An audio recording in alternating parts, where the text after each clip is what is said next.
ರಾಜ್ಯಾದ್ಯಂತ ಕಳೆದ 80 ದಿನಗಳಿಂದ ಶಾಂತಿಯುತ ಮುಷ್ಕರ ನಡೆಸುತ್ತಿರುವ ಪರವಾನಗಿ ಭೂಮಾಪಕರನ್ನ ಇಲಾಖೆ ಹತ್ತಿಕ್ಕಲು ಯತ್ನಿಸುತ್ತಿದೆ ಎಂದು ಆರೋಪಿಸಿರುವ ಸಂಘದ ಜಿಲ್ಲಾಧ್ಯಕ್ಷ ಸೂರಜ್ ತಲಗೇರಿಯವರ ಅಮಾನತನ್ನು ತೀವ್ರವಾಗಿ ಖಂಡಿಸಿದೆ.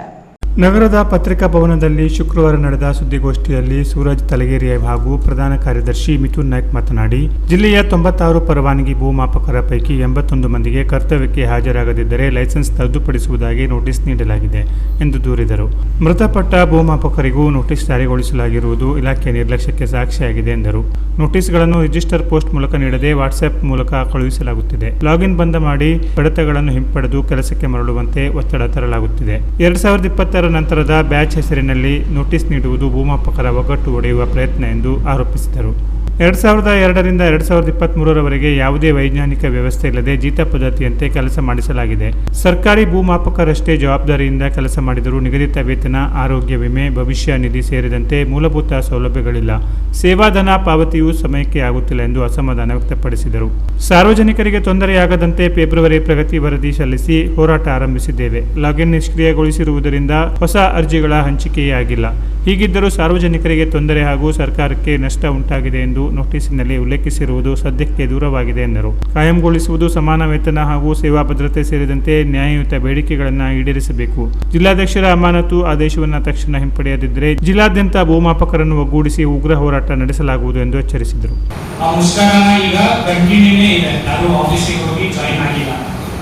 ಇವತ್ತು ಪ್ರೆಸ್ ಮೀಟ್ ಮಾಡಕ್ ಉದ್ದೇಶ ಏನಂದ್ರೆ 80 ದಿನ ಆದ್ರೂ ಜನಗಳಿಗೆ ಒಂದು ಅವೇರ್ ಬರಲಿ, ನಾವು ಏನ್ ಮಾಡ್ತಿದ್ದೇವೆ ಅಂತ ಒಂದು ಮಾಹಿತಿನ ಕೊಡಬೇಕು. ಆಮೇಲೆ ನಮ್ಮಲ್ಲಿ ಏನೇನು ಬೆಳವಣಿಗೆ ಆಗ್ತಿದೆ ಅಂತ ನಿಮ್ಮಲ್ಲಿ ಹಂಚ್ಕೊಳ್ಳಕ್ಕೆ ಈ ಪ್ರೆಸ್ ಮೀಟ್ ನ ಮಾಡಿದ್ದಾರೆ.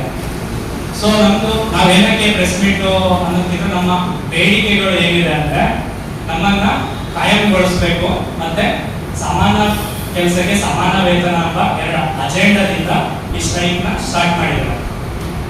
ಸೊ ಅದಕ್ಕೆ ಸ್ಟ್ರೈಕ್ ಮಾಡಿದ್ದೀವಿ.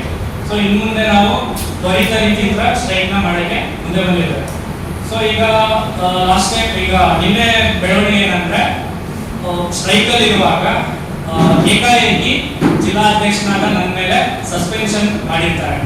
ಅಂದ್ರೆ ಒಂದು ಇಂಡಿಯನ್ ಕಾನ್ಸ್ಟಿಟ್ಯೂಷನ್ ಅಲ್ಲಿ ಇದೆ, ಆರ್ಟಿಕಲ್ 19 ಹೇಳುತ್ತೆ ನಮ್ಗೆ ಹೋರಾಟ ಮಾಡುವ ಅಧಿಕಾರ ಇದೆ ಅಂತ. ನಾವು ಹೋರಾಟ ಮಾಡಿ ಏನೇ ಒಂದು ಅಧಿಕಾರನ ಕೇಳಕ್ಕೆ ನಾವು ಹೋರಾಟ ಮಾಡ್ತಿದ್ದಾರೆ. ಆದ್ರೆ ಇದನ್ನ ಡಿವೈಡೆಡ್ ರೂಲ್ ಮಾಡ್ತಿದ್ದಾರೆ. ಅಂದ್ರೆ ನಮ್ಮಲ್ಲಿ ಬ್ಯಾಚ್ ವೈಸ್ ಗಳು ರಿಕ್ರೂಟ್ಮೆಂಟ್ ಆಗಿರುತ್ತೆ. ಹೆಂಗೆ ಅಂದ್ರೆ 2002ರಿಂದ ಹಿಡಿದು ಈಗ 2025ವರೆಗೆ 6000 LS ಗಳು ಆಗಿರ್ತಾರೆ.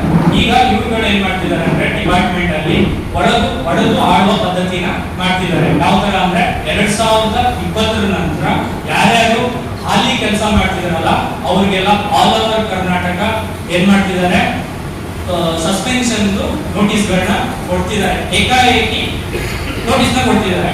ಇವುಗಳು ಯಾವ ತರ ಅಂದ್ರೆ ಈಗ ನಾವು ಸ್ಟ್ರೈಕ್ ಸ್ಟಾರ್ಟ್ ಆಗಿದ್ದು ಫೆಬ್ರವರಿ 27ಕ್ಕೆ ನಾವುಗಳೆಲ್ಲ ಜಿಲ್ಲಾ ಸಂಘದ ಲೆಟರ್ ಹೆಡ್ ಇಂದ ಒಂದು ಲೆಟರ್ ಹೆಡ್ ನ ಕೊಟ್ಟಿರ್ತಾರೆ ಡಿಡಿ ಆಫೀಸಿಗೆ. ಡಿಡಿ ಆಫೀಸರ್ ಇದನ್ನ ಆಯುಕ್ತರ ಕಚೇರಿಗೆ ಕಳಿಸಿ ನಮ್ಮ ಬೇಡಿಕೆಗಳು ಕರೆಕ್ಟ್ ಇದೆ ಅಂತ ಹೇಳಿ ನಮ್ಮಗಳನ್ನೆಲ್ಲ ಲಾಗಿನ್ಗಳನ್ನ ಆಫ್ ಮಾಡಿರ್ತಾರೆ ಅವ್ರುಗಳ. ಈಗ ಅವ್ರಿಗೆ ಜನಗಳದ್ದು ಒತ್ತಡ ತಡೆಯಕ ಪದ್ಧತಿ ಇದು ಮಾಡ್ತಿದ್ದಾರೆ. ಇದು ಒಂಥರ ಮಾಡರ್ನ್ ಜೀತ ಪದ್ಧತಿ ಆಗ್ಬಿಟ್ಟಿದೆ. ಹೆಂಗಂದ್ರೆ ಯಾವ ತರ ಜನಗಳಿಗೆ ಇಲ್ಲಿ ಮೋಸ ಆಗ್ತಿದೆ ಅಂದ್ರೆ ಜನಗಳಿಗೆ ಗೊತ್ತಾಗ್ಬೇಕಿದು. ಒಂದು ಫೈಲಿಗೆ 1600 ರೂಪಾಯಿನ ತಗೊಳ್ತಾರೆ. ಒಂದು ಲೆವೆಂಟಿ, ಹದ್ದುಬಸ್ತು, ತತ್ಕಾಲ್ ಕೋಡಿ ಅಂತ 1600 ರೂಪಾಯಿ ತಗೊಂಡು ನಮ್ಗಳಿಗೆ ಅವರು 1200 ರೂಪಾಯಿ ದುಡ್ಡನ್ನ ಕೊಡ್ತಾರೆ. ಇದೇ ಫೈಲ್ ನಾವೇನಾದ್ರು ಫೀಲ್ಡಿಗೆ ಹೋದಾಗ ಈ ಫೈಲ್ ಏನಾದ್ರು ಕ್ಲೋಸ್ ಆದ್ರೆ 360 ರೂಪಾಯಿ ಕೊಡ್ತಾರೆ. ಅದೇ ಏನಾದ್ರು ಕೇಸಲ್ಲಿ ಡಿಸ್ಪ್ಯೂಟ್ ಆಯ್ತು ಅಂದ್ರೆ 1 ರೂಪಾಯಿನೂ ನಮ್ಗೆ ಬರಲ್ಲ.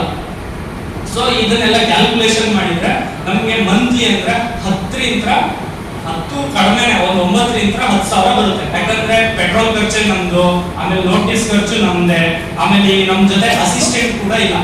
ಈಗ ಇಲ್ಲಿ 2 ಸಿಸ್ಟಮ್ ಇದೆ. ಜನಗಳಿಗೆ ಹೊರಗಡೆ ಎಲ್ಲರೂ ಭೂಮಾಪಕರಂತಾನೆ ತಿಳ್ಕೊಂಡಿದ್ದಾರೆ, ಬಟ್ ಆತರ ಆಗ್ತಿಲ್ಲ ಇಲ್ಲಿ. ಇದನ್ನ ನಮ್ಗೆ ಗೌರವ ಧನ ಅಂತ ಕೊಟ್ಟು ಇದು ಬೇರೆ ತರನೇ ತಗೊಂಡು ಹೋಗ್ತಿದ್ದಾರೆ ಈ ಸಿಸ್ಟಮ್ ನ.